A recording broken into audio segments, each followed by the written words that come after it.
I could not be more excited about today's conversation with today's guest. Dr. Jennifer Zelovitzky is a certified menopause provider and the clinical director of women's health at Vitality at Medcan. She earned her MD from McMaster University and she completed her residency in family medicine at Sunnybrook Hospital.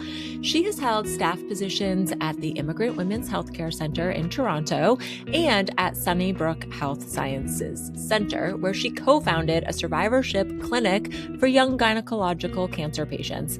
She is passionate about educating women and fellow providers about perimenopause care and cancer prevention. I'm so excited to share our conversation with you today, so I won't waste any more time and let's give it a listen.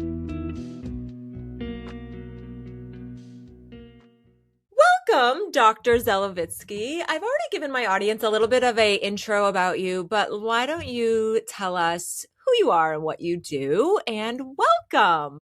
Thanks, Lindsay. It's so good to meet you, and thank you for having me. So, I'm a menopause practitioner, a certified menopause practitioner physician here in Toronto, Canada, and I help women navigate the menopause challenges through a combination of lifestyle counseling, hormone therapy, non-hormonal options, etc. So that's what I do in my practice. I love this, and my audience is going to love our conversation today because they are the target for this. So, what does your day-to-day look like in your work? So I'm predominantly doing clinical practice. So I'll be seeing patients for the majority of my day, and I do that about 4 days a week, give or take, depending on the week. And then the rest of the time, I'm doing the administrative stuff. So managing, troubleshooting. We get a lot of emails and requests for changes in the medication that we're using and renewals and all of that stuff. So all the paperwork that comes along with being a doctor, but also just troubleshooting and helping guide the treatment for the patients. And then I have my own social media, which is my way of educating and helping women to advocate for themselves. And I do all of that pro bono. Yes, I have been following you on social media, which we're going to link in the show notes. It's at Dr. Jen Zelo, and it's so informative. It's so good. It's quick. It's to the point. It's like everything that you need to know. So I am so happy to see that you do that, and I recognize the amount of work that is on top of already like a Thank very you. demanding career. Thank you. I have a blog as well. I have a website where there's a blog. So if people do want a deeper dive into things like how do I know I'm in perimenopause?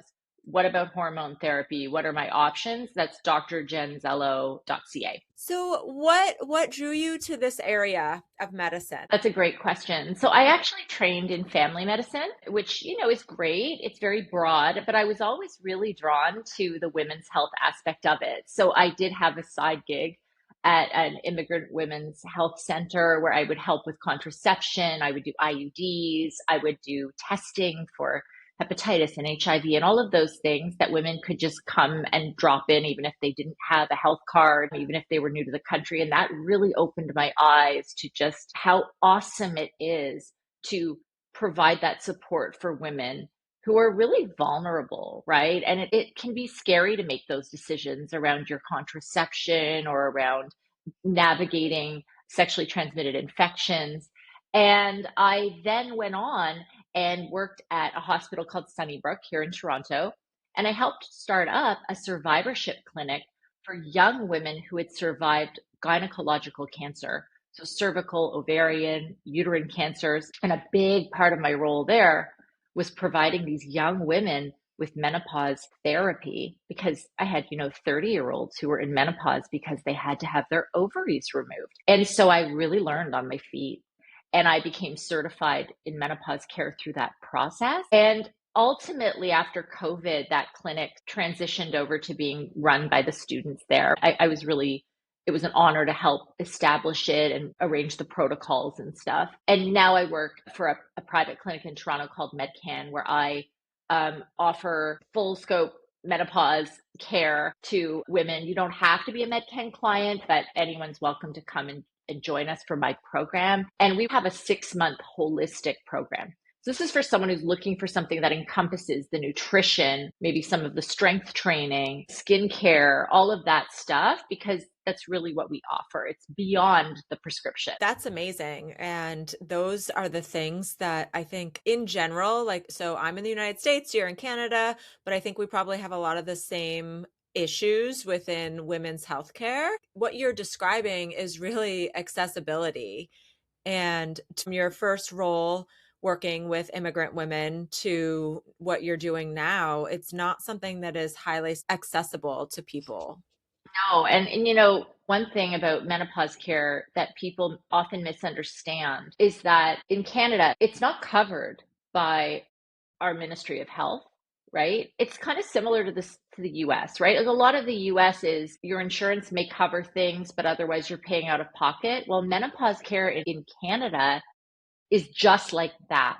There's no way for me as an independent practitioner, as a non-specialist working outside of a hospital, to set up a clinic and offer this care because I would be billing so little I couldn't keep my lights on.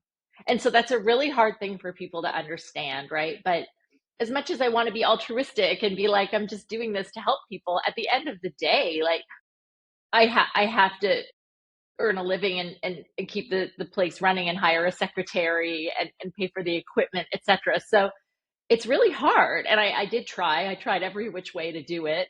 And ultimately, at least through the private system, I'm able to offer some care. And then I offer all the education and I do talks and webinars and all of that stuff on the side to reach as many women as I can so that they can at least go and advocate with their primary care provider. And sometimes you have to guide them and tell them what you need and almost force their hand to help you get it. Yes, exactly. So on your website, do you happen to have a little checklist or something like to go to your doctor? I did this, I started doing more menopausal or perimenopausal questions to my doctor about 2 years ago, and it turns out I'm not even close yet, and I'm 47. So I don't have a checklist per se, but I have a good guide that indicates what are the signs and symptoms of perimenopause. And it's not just about changes in your periods. And that's one of the main misconceptions, that if I'm not having changes in my periods, I cannot be in perimenopause. We used to think so, but it's really changed. The science has guided us more towards, well, there can be other changes that happen first. Sleep is often one of the first things to go off the rails, right? There can be some temperature dysregulation that starts even before the periods start changing. Or for women who have something called PCOS or polycystic ovarian syndrome, they go with irregular periods their whole life. And for them, perimenopause can mean suddenly my periods are very regular. So it can be really subtle and misleading. And that's why it's hard to just have like a one size fits all checklist. It's more, I mean, I'm so grateful that there are amazing resources and things that women can turn to now. Because Mhm. it's funny, a patient said to me the other day, well, our moms didn't even have perimenopause. And I said, well, they did, but we didn't know it existed. Yeah, yeah. Right? So now that we know what perimenopause is and it's its own entity, we can understand it better and we can offer more support for women. Because you're talking specifically about perimenopause isn't just your periods changing. What about for us girlies who have had hysterectomies? So, because I talk about a little bit on my social media, I do share about my journey with I refer to it as I had a hostile uterus and I had a hysterectomy. And so I get a lot of women reaching out to me when they're about to have a hysterectomy, asking me about my experience. And so I always first say, if your uterus is giving you trouble, you're going to be so happy. Like, yes, it's scary, but I promise you, it's my favorite thing I've literally ever done in my life, other than quit drinking, is have my hysterectomy. So, but I do get a lot of women like talking about this. Sure. I love this topic. So a lot of women don't understand it. So I'm assuming you had a hysterectomy, but your ovaries were retained. Yes. So I got rid of my uterus, my cervix, my fallopian tubes, but I have my ovaries. Perfect. So that's often what a doctor or a surgeon will propose if you're premenopausal, right? Because you don't want to, if you remove your ovaries, you're in instant menopause, and instant menopause is often much more abrupt and severe. However, even if you remove the uterus, it it can sometimes send this signal to the ovaries like, guys, you can start wrapping it up. So it can somewhat expedite the onset of menopause in some women. So you shouldn't be surprised if you then do start to experience some of the symptoms like night sweats, hot flashes, irritability, etc., sooner than you maybe would have. We'll never know, right? Now, I love that you had what we call an opportunistic self-pingectomy. In other words, you had the fallopian tubes removed because about 80% of ovarian cancer starts in the fallopian tubes. Whenever someone is having a hysterectomy, I always, always, always tell them, ask your surgeon to remove your fallopian tubes. A lot of them are doing it now anyway, but just on the off chance that they're not planning to do that, it is such a wise thing to do. Now, I also want to bring up the point that if you then go on to have menopause symptoms that you're like, I need some hormone therapy, even if you've had a hysterectomy, if you have a history of severe endometriosis, you want to ask your doctor for some progesterone in addition to estrogen, because the general rule of thumb is if you've had a hysterectomy, you don't need progesterone. You can just use estrogen. But for women with endometriosis, this can actually bring back some of their symptoms. Not to get too into the weeds with this, but endometriosis is a situation where you have little bits of the lining of the uterus implanted in other places all around your abdomen and pelvis. So even though you've removed the uterus, estrogen can then sort of trigger those little residual patches to become active again. So I've had women where they're like, it didn't work. Hormone therapy didn't work for me. I felt terrible. And it's because they were just given estrogen and they weren't given progesterone. And they have this history of endometriosis. So that's something that you as a woman may have to guide, because your doctor will just go with, like, the rule of thumb is no uterus, no progesterone. Yeah, we really have to be specific with what is going on with us. This was one of the major reasons I still do my social media, because these little subtleties that I forget not everybody knows, right? Like, to me, it's so like bread and butter, but I get questions and I love most of my reels were inspired by questions people ask me. Yeah. Because I'm like, if they didn't know that, there's thousands of other women who also didn't know it. So send me your questions, share them, because I do answer them. I'm pretty notorious for answering the questions through a reel. I'm going to start sending you the questions that I get, because I'm like, I'm not a doctor. Please do. I love it. Love it. I'd love to have you explain the difference between perimenopause and menopause so that we can kind of go from there. So let's start with menopause. Menopause is actually just a moment in time. So for women who have not had a hysterectomy, it's the point where you've gone a full year without a menstrual period. That's you're in menopause officially. So perimenopause is what we're often talking about when we're discussing symptoms and symptom management. This is the time leading up to and for about 1 year after that final period, when the hormones kind of settle down again. And this can be anywhere up to 10 years before your final period, which is why you have to have a basic understanding that the age range for that final period is typically 45 to 55. So if you're in your late 30s and you're like, I swear I'm having hot flashes and night sweats and my periods are going wonky, you may very well be in perimenopause. And there's no blood test that will tell you this. It's clinical. It's what age are you? Yep. What have you been experiencing? Have we ruled other things out? And we'll talk about that. But, Yeah. it's a diagnosis sort of exclusion, meaning like we have to rule other things out. But if you're the right age, the right symptoms, and a skilled doctor who understands that there are like 40 symptoms of perimenopause, you're on the right track to getting a diagnosis and some relief for your symptoms. I think you've just affirmed my earlier statement that having my hysterectomy was the second best thing in my life. Yay. Yeah. Okay, now we have this clearness around it. What would you say, and I think you were even alluding into this, what are some of the common misunderstandings that you hear from women about menopause then specifically? First and foremost, that everything's all about the hormones. That's a big one. Not everything women experience in perimenopause is as a direct result of hormone fluctuations, right? There are lots of other things that are happening in our bodies in general at midlife that contribute to the symptoms we have.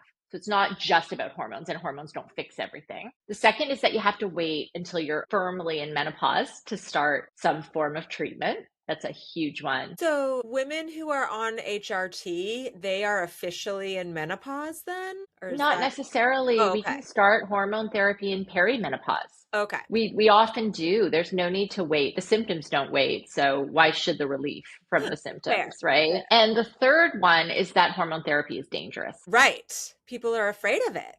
Yeah, this is a big misconception that's finally starting to wane a little bit. It's about 50-50 now, where I talk to women and they're like, oh, no, I'm so scared of it. Please tell me it's not dangerous. And the other half are like, I've been reading all about this. I know about, what happened with the Women's Health Initiative trial and why it was debunked and why they've removed the black box warnings and et cetera, which they've done in the States. They haven't done it in Canada. Okay, so this is interesting. So with hormone replacement therapy, does it work for everybody though? I've met a handful of women where it doesn't seem to really benefit them, but that's rare. Oftentimes it's just that maybe their dose wasn't the right dose or they were given the wrong formulation. One of the benefits of what I do in my program being such an extended program is we have a lot of opportunity to fine tune things. And there is fine tuning that's required. This is not one size fits all. Just because your friend has an estrogen patch and they love it doesn't mean you're going to absorb well or the patch is going to work as well for you as maybe a pill. There's so many different options. And then, of course, it's like, do you need contraception? Do you not need contraception? Do you have a uterus? Do you not have a uterus? And so we fine tune and we keep going until we get the best relief that we can. And we're aiming for 80 to 90% symptom relief. Like most medications, it's not realistic to think it's going to solve all your problems. Right. Right? I mean, if your husband leaves you, it's not going to help you to up your estrogen. I do get calls like that where it's like suddenly I'm anxious and I'm depressed again and I think I need to increase my hormones. And it's like, well, did something happen? I lost my job or I Right. got divorced. Right. And it's like, well, it doesn't fix life, and that's what I mean when I say not everything is your hormones. Like we can't fix everything. We'll talk about this, but like if you're going to have bad life habits, hormones aren't going to fix that. They're not a magic eraser. Right. And I think with anything, it's like you were saying, it's trial and error. Like you have to Mhm. find the right, I guess, cocktail of medication that's going to work for you. I went through a journey. My doctor diagnosed me with ADHD when I was 45, and I went through a journey of different medications to try, and some of them I tried for a few months before I was like, no, this doesn't work. And some of them within a week, I was like, this is not for me. And so I think it's probably similar to that, where it takes a while to figure out what's going to work. The thing too is perimenopause is a moving target, right? So often what we start with, if you're 45 and you're really symptomatic, but you don't reach menopause till 50, things are going to continue to change over that time. So often your dose will change, it'll go up a little bit, it'll be modified a little bit. And then after menopause, often the dose can come down at some point because you may not need as much support, as much estrogen as you needed in those early days. So remember, it is a moving target. It doesn't mean it's a failure of the hormone therapy that suddenly you're having an uptick in your symptoms again at some point across that trajectory. So it's not set it and forget it, is what I'm hearing. Not for most women. Not for most women. Yeah, it's very much keep watching it, stir it. It's like have you ever made gelato? Right. It's Exactly. like constant stirring as it's cooking. Otherwise, something's gonna go haywire. That's the perfect analogy. I'm wondering if we could go into the most common symptoms of menopause and then your top 3 tools to best manage them. And I'm super curious where, even if it's not in your top 3, but where drinking alcohol falls in this. That's a great question because it ties really closely, I would say, to the top 3. So definitely temperature dysregulation has to be up there. It's incredibly common. Up to 90% of women will have some form of temperature dysregulation, night sweats, hot flashes. But The reason I say temperature dysregulation is I have a lot of women who will say, I don't really have that because I'm not soaking the bed, or I don't have to change my pajamas, or my friend really sweats. I don't sweat.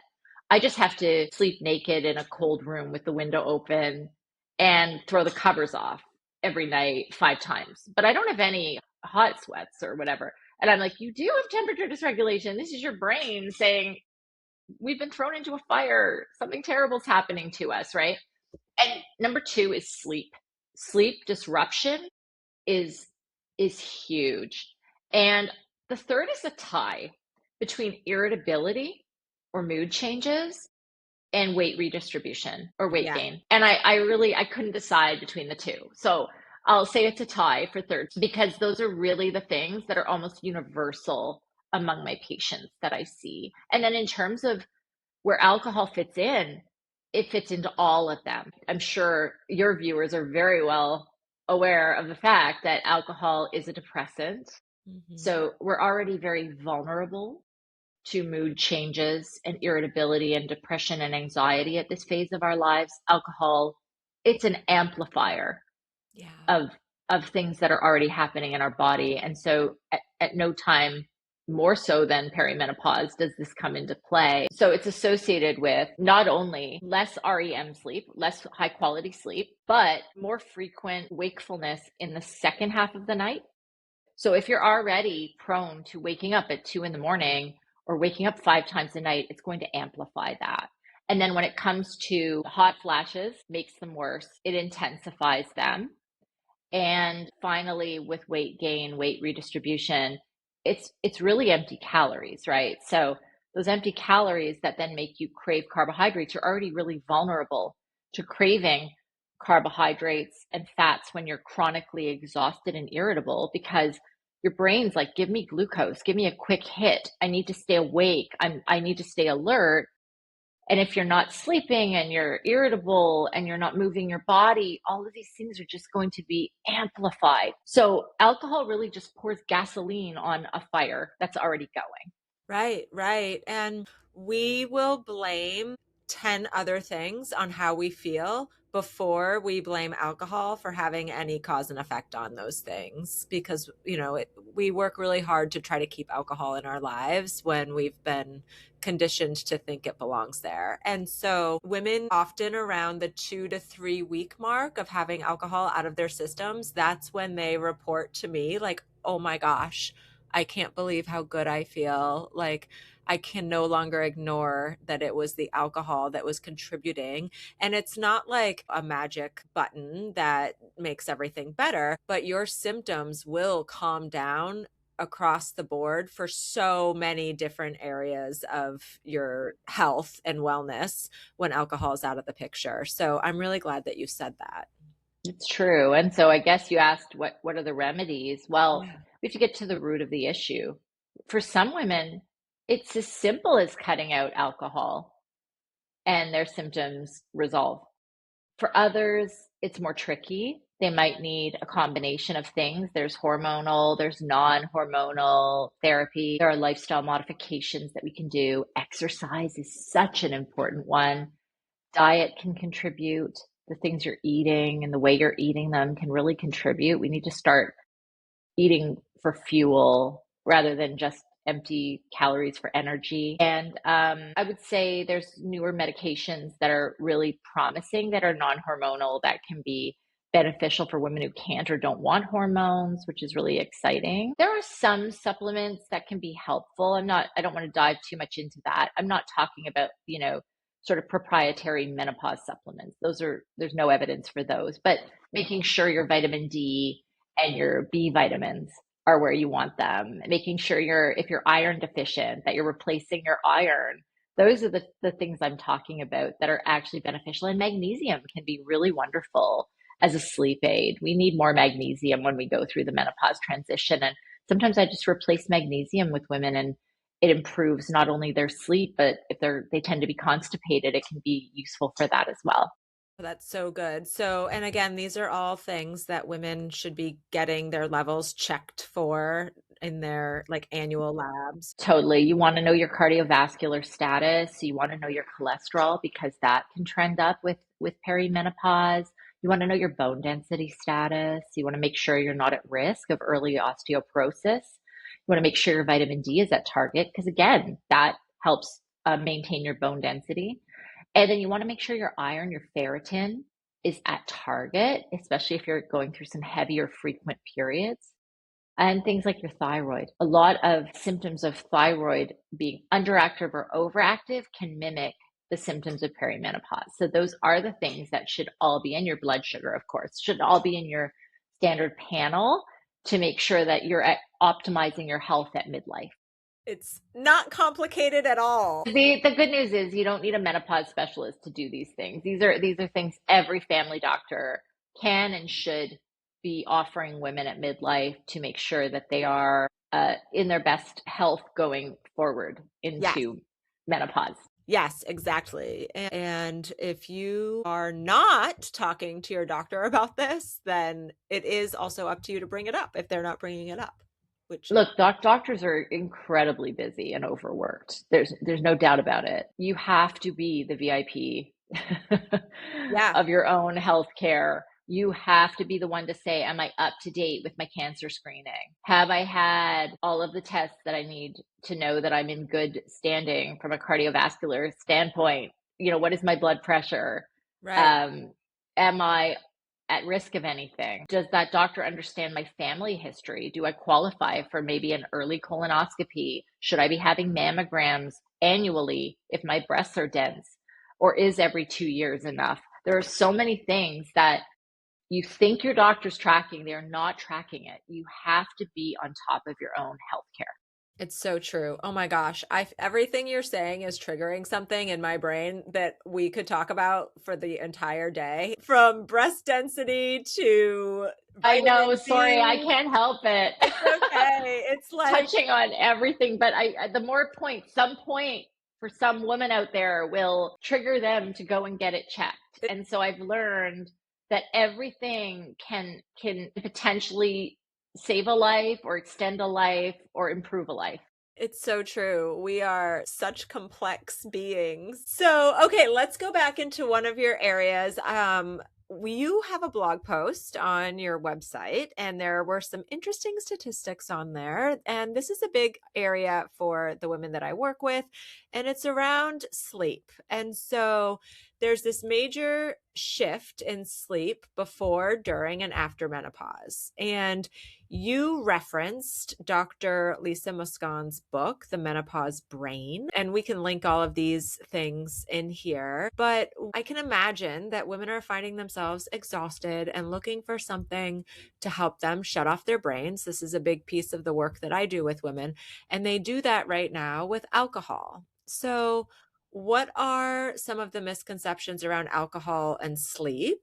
And what are some of the ways to support improving sleep? That's a great question. Our sleep architecture changes when we start going through the menopause transition. And so we're not getting as much deep sleep, as much REM sleep as we used to. And even if a woman says, well, I sleep 7 hours, but I'm always exhausted, it's often because of this. And they'll fall asleep pretty easily. They'll wake up frequently through the night, or even if they don't wake up, they're not getting deep restorative sleep. So it can be a combination of those things, but it's very common to wake frequently after you've fallen asleep in perimenopause.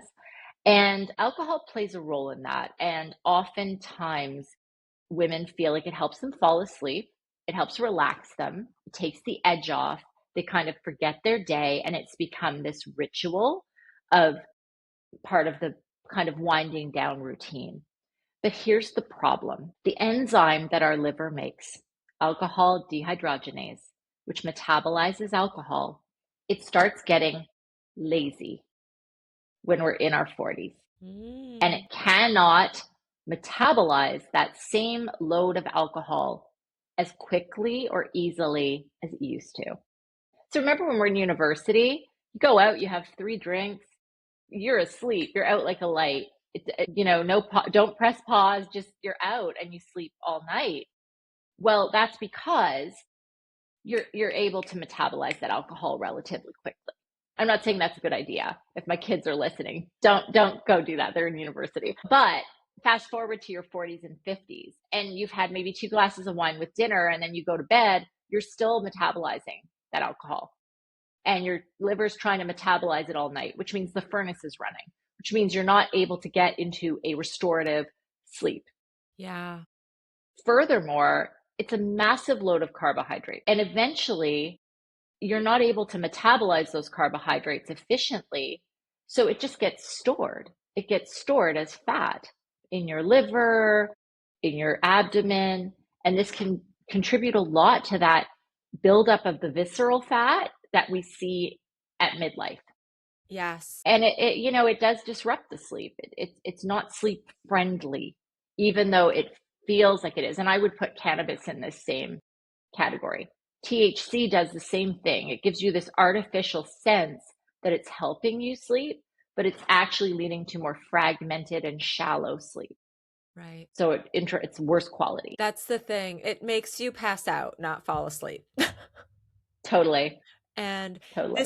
this is one of the biggest, things that I work through with women. How do we now relax after work? And so really finding those ways and getting to the point where your brain doesn't any longer look at the alcohol as the reward, like our reward brain, because of the, I guess, unreasonable amount of dopamine that first drink gives us, which is not a normal, like our bodies weren't designed to have that much dopamine. So we're always chasing that, and it can feel really flat for a while when you remove alcohol because you're not getting such an extreme. Yeah. And a lot of the women that I work with, they also want weight loss as part of this journey for themselves, which is totally understandable because it's like even when you're taking breaks from drinking, you may also be, changing your diet as well or exercising more. And you might expect weight loss right away, but it actually doesn't work that way. I've done so much studying on how it takes 4 to 6 weeks for your metabolism to adjust to not processing the alcohol anymore. I know we're getting a little bit off topic here, but this is a big one for my audience, is around like that sleep and that weight management. This is what I've heard more than anything, especially this month, because we're recording in February. Yeah. Just for reference, is I've had a lot of women say, I tried dry January. I didn't lose a pound, so I went back to drinking. I think it's part of the culture with the weight loss medication craze that's going on. Is we're seeing a celebrity will disappear for a month, and then they come back half their body weight.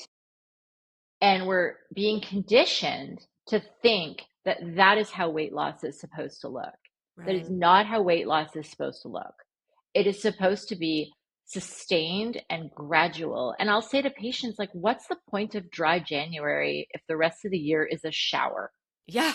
Yes. I love that. Why? This is not something I would have heard 5 years ago. So I really do attribute it to the craze in weight loss medications and this idea that weight loss should be overnight Yeah. and give up, because if it didn't happen in a month, 'cause you're right, you have to teach your body and your metabolism the new set point. Right. And when I think about how my eating habits are, and I often compare, I used to drink wine to relieve stress, and now sometimes I'm a little bit of a stress eater. Some people don't eat when they're stressed. I immediately am like, give me a package of Lindt truffles. And so Yep. or So M&Ms. I'm a big almond M&M eater. We always have that. awesome. We have that in common. I love Oh! them. Oh Yep. my gosh. Okay, that makes me feel Yes. better. That is my Yes. I thing. love the almond M&Ms. Me too. And so I often am like, okay, if I stress ate once this month, truffles or almond M&Ms or whatever, that is not anywhere as bad as how I used to drink a bottle of wine every single night after work to deal with my stress. Or even if, like right now, if I were to drink a bottle of wine because I had a stressful day versus, I don't know, even like a disgusting amount of almond M&Ms, I am not going to feel as bad the next day and hate myself. And it's not even just physically feel bad, but the guilt and shame that goes when you consume alcohol. And many of the women that I work with over time, they realize, oh, this alcohol is not something that I can moderate, because every single time I try, it's like a slow progression back to just drinking every day again. Yeah, and I feel like a lot of people fell into that habit during COVID. Yeah. Oh, big time. It just the uptick in alcohol, and I was reading yesterday, I think it wasn't until 2023 that we finally started to see, among women at least, that starting to trend back down. Now, Yeah. I feel it's a pretty fortunate thing that a lot of the women I talk to, even by the first time I've met with them, they're like, "Oh, I've already cut way back on alcohol because I figured out for myself that it was such a major trigger for me, for my hot flashes, my night sweats, my sleep disruption, that I was forced to cut down." But they're appreciative of it, and it's a natural thing. And I kind of love that, because at what other time in your life, other than maybe coming out of college and starting to work, are you in a situation where you're like, whoa, I can't keep doing what I've been doing all this time because I'm seeing firsthand how it's impacting Yeah. how I feel and how I live my life. So Yeah. it's a good thing, but not for everyone. And I meet women all the time where they're like, I don't know, I'm not losing weight, nothing's working. And the one thing, you're right, to your point before, the one thing they have not let go of is that 2 glasses of wine every single night. Yeah. And it's really hard. I don't want to like put further shame and stigma on women that are already feeling so out of control of their lives. But I really have started to get a little bit blunt, because it's like, you are not going to achieve your weight loss goals if you continue to have 2 glasses of wine every single night of the week. Yeah, exactly. Exactly. Because it's actually not even just the wine calories. It's the next day you skip a workout because you don't feel your best, Yeah. or You're craving more. you're eating something shitty. Like, it's very hard to stay in a calorie deficit, which you need to lose weight, when you're also drinking, I don't know, for me, sometimes 700 calories a day on wine, if not more. Yeah. This is a big topic. Another one we could talk about all day, I'm Oh sure. goodness. This will be a mini series by I the time we're know. done. I know. We need to have a episode a month, I think, on Right? each Oh topic. my gosh. Which topic of the day are we going to pull out of a hat? I There's so know. many. It's just so intertwined, right? It really is.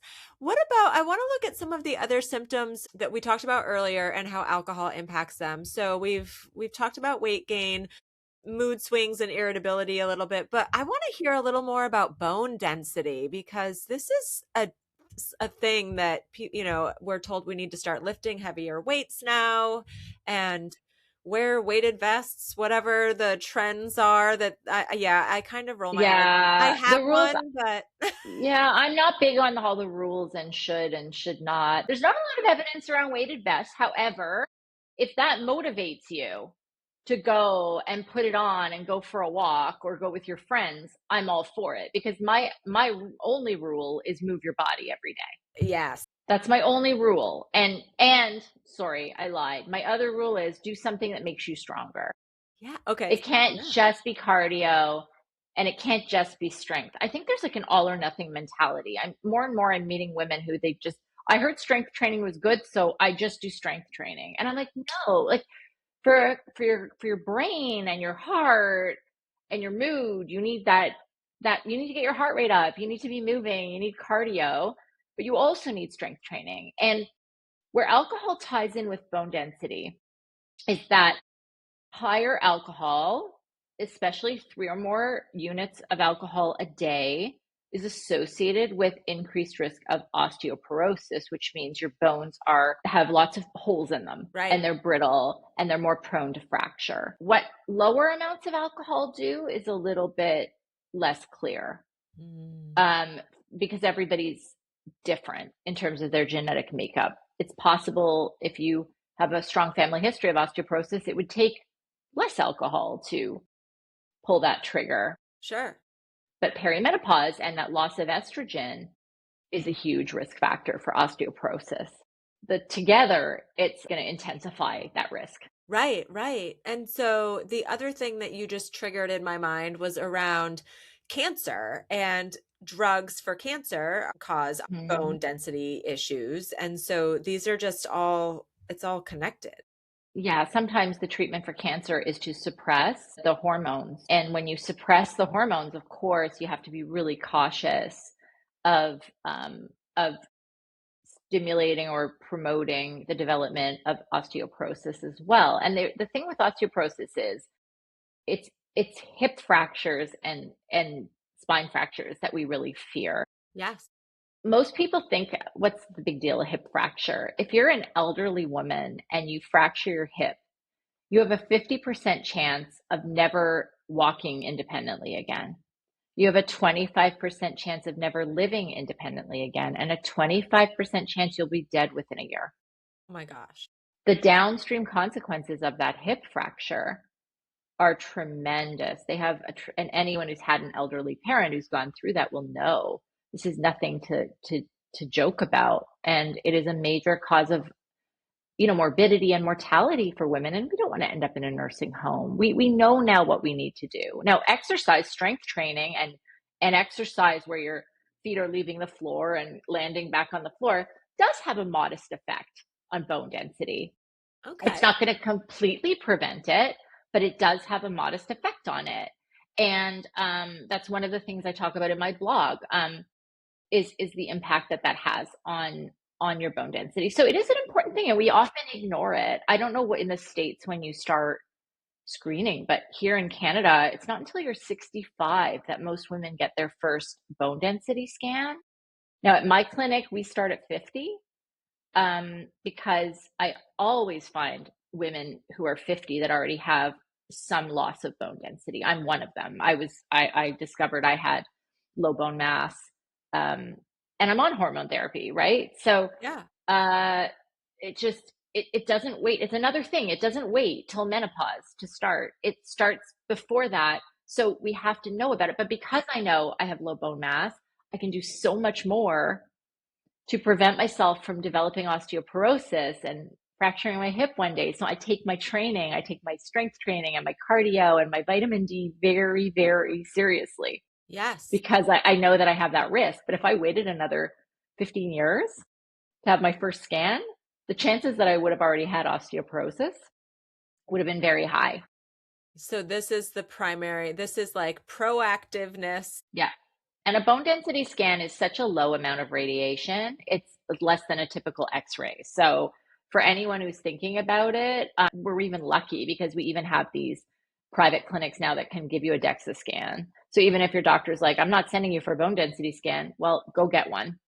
I mean, I'm all for choice. I don't think we should be told by anybody that we cannot spend our money on our health. No one's coming in and saying, are you sure you can afford that vacation? Or should you be buying that car or should you buy a bike? Nobody's stepping in and going like, don't spend your money on that. We should have agency over our hard-earned money and how we spend it, including on our health. So this is just so interesting, and we have to be proactive. And I'm wondering, what resources can you recommend for women to look to after this conversation? Yes, it depends where you are, but anyone in North America, I would suggest the Menopause Society website, menopause.org. They have a huge number of resources for physicians who might be interested in learning more about this, or for patients who want to be proactive and look up what the guidelines are and the recommendations. Heather Hirsch just came out with a book about perimenopause, and she's got a website, and she's a fantastic resource for non-judgmental, really accessible information. And then I love the book Estrogen Matters by Avram Blooming and Carol Tavris. The reason I love this book so much is it is a deep dive, but an accessible one, into the history of hormone therapy, what we truly know about the risks and benefits. And it really has enabled so many of my patients to make a truly educated and informed decision about hormone therapy for themselves. So it's a great one. And finally, if you are in Canada, or anyone can access it, but the Canadian Menopause Society and the Society of Obstetricians and Gynecologists of Canada created something called the Menopause Hub. And I can send you that link to include as well. But it's fantastic. It has fantastic resources for women to look up all things perimenopause, menopause, and midlife health. So they're all fantastic resources. Okay, that's excellent. I've never heard of that one, so I will check it out even though I live in the Mhm. United States. So, Hey, the medications might differ slightly, but the biology and the symptoms and the approach is universal. exactly. So, oh my goodness. Okay, there is obviously overlap in our work around destigmatizing talking about what we talk about, whether it's women's health and living alcohol free. And so, this is why I love having these conversations specifically with you. So, with that being said, what is something that you wish everyone knew about menopause and or women's health? I wish that every woman would understand that so much of it, it's a time we feel so out of control and it feels so chaotic, but we actually have tremendous control over what's happening to our body and our mind at that point in time. It can seem overwhelming, but those small steps that you take every single day, they add up and they really make you feel so much better. So, feeling like maybe you can't get access to hormones or you don't know where to start can feel really overwhelming. But remember that we know things really like exercise, sleep, really optimizing your sleep as best you can, alcohol reduction, smoking reduction, stress reduction, mindful nutrition, time with family, socializing. These all help to improve your symptoms, not just your quality of life. So you can take those little steps yourself while waiting for that, doctor's assistance, or while waiting to be told, okay, now we can start some therapy, or even if therapy for whatever reason isn't an option for you. Love that so much. And I I say this a lot. We have more control over things than we think. But you used an important word in there where it all adds up to be so overwhelming that we just don't know where to start. I hate that social media has gone so much in this rules based. You have to do this, you have to do that. Everybody needs this, everybody should do this. None of that is true. You need nothing. I work out in my bedroom. Yeah, I work out in I my work out yeah. in my bedroom every single night with no trainer. I just do it because it makes me feel really good. Exactly, exactly. Oh, well, then this brings me to my last question. I ask all of my guests at the end of the interview is what is something you are doing right now in your life to feel good AF? Oh, can it be two things? Because Yeah, there are things I did not prioritize until my late 40s, and I regret it. One is sleep. I 7 to 8 hours a night, unless something happens or I can't control it, is non-negotiable. love it. Yep, It's a rule. It's baked in now to my life. And daily movement. Even if it's 10 minutes of stretching or a brisk walk with my dog to get fresh air, or sometimes it's a full out workout. love it. Yeah. I move every day because to me, doing 3 times a week, you can always defer that day. Something will always jump the queue. Something will always come up that will take your attention away. But if I say I'm moving my body every single day, then it's an easier rule to follow for me. I totally agree. And it actually comes back to something you said earlier. It's not all or nothing, it's all or something. Like, do Yes, something. I love that. That is my motto. I just didn't know it till you said it. But yes, that 10 minutes it helps you so much It really uh, does. in every other way downstream from it. So I Yes. love that. Oh my goodness. We are out of time, sadly. And this has been so much fun. We definitely need to do this again. And Dr. Jen Zelo .k is the web or .ca is the website, and on Instagram at Dr. Jen Zelo. Thank you so much for coming Oh, on today. it's been such a pleasure. Thank you for having me. And I hope that women will find this conversation to be a bit of an icebreaker, maybe with their own doctors or with their friends. Let's talk. Let's talk through what we're going through and normalize it more. Yes, exactly. And visit your Instagram to ask you a question because we know you'll create content on it. Yeah, share it in the comments. Don't DM me because if you share it in the comments, not only does it help other women see it, but they may have the same question. I love it. Okay, I'll drop some comments in some of your recent I posts. love it. All right, thank you so much, and I hope that you have an Thank amazing you. day. You too. Thanks so much. Thank you for listening to the Feel Good Alcohol Free podcast. If this episode landed for you, it would mean a lot if you left a review or take a quick screenshot of it and share it on social media. That's how this show reaches more women who are ready to stop living in the drinking loop and start leading themselves with confidence again. I'm on a mission to change the way high achieving women think about alcohol because you don't need more willpower or more rules around your drinking. You need real support, real tools, and the truth about what's actually possible for you. So keep showing up for yourself, keep telling the truth about what you want. And remember, the life you want isn't found in a glass or a bottle of wine. It's built in the decisions that you can stand behind, the ones that you feel really good about. My DMs are always open, and I can't wait to get to know you better. I will see you next week in the next episode.